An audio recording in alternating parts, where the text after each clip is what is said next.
Ba't kayo low carb? Ano yung mga health condition nyo dati? Yun nga, mataas yung uric acid. Hanggang ngayon, mataas na ulit eh. So, nirarayuman na kayo dati pa? Dati pa. Tapos meron ngayon yung topay. Tofay, okay. Oh.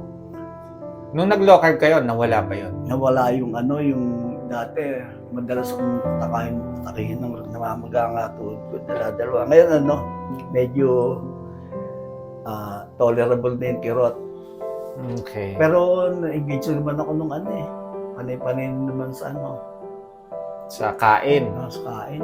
So, may mga sugary foods yan, may high carbs. Naku, Oo. talaga kayo. Pero wala nang justification. Ang talaga, yung kumakain naman ako nung gano'n. Tsaka hindi ko alam yung computation ng kagaya ng narinig ko kanina. No need for computation. Ang pinakamahalaga dyan is you need to choose the food rightly, correctly. Yung mga pagkain na hindi inflammatory. Kasi may mga pagkain talaga, lalo na mga processed food, sugar.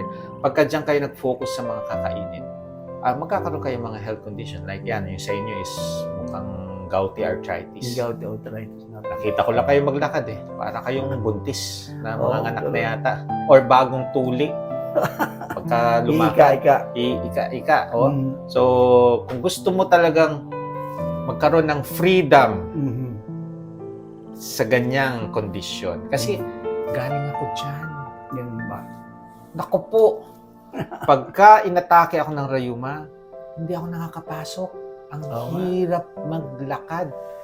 Naranasan ko na 2 weeks lang ako sa taas ng bahay, down na makakababa. Very painful, di ba? Ayusin natin yan. Iko-correct natin to, ha? So, marami akong mga patient na nagpa-monitor, no? Chronic gout. Pag sinabing chronic gout, imagine mo, buwan-buwan meron siyang atake. Oo nga.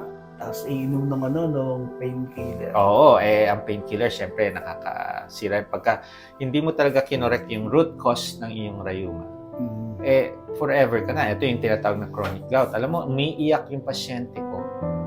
Pagka inaatake, talagang nakakaiyak daw. Talagang nakakaiyak. So, nung inayos niya yung mga kinakain, kinorek namin yung mga dapat kainin, yung hindi dapat, no? Diba? Umiyak ulit siya. Dahil sa tuwa.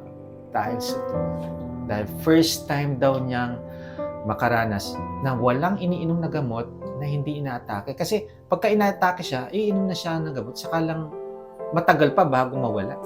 Oo. Okay? So, yan yung main problem nyo. Meron kayong maintenance sa blood pressure.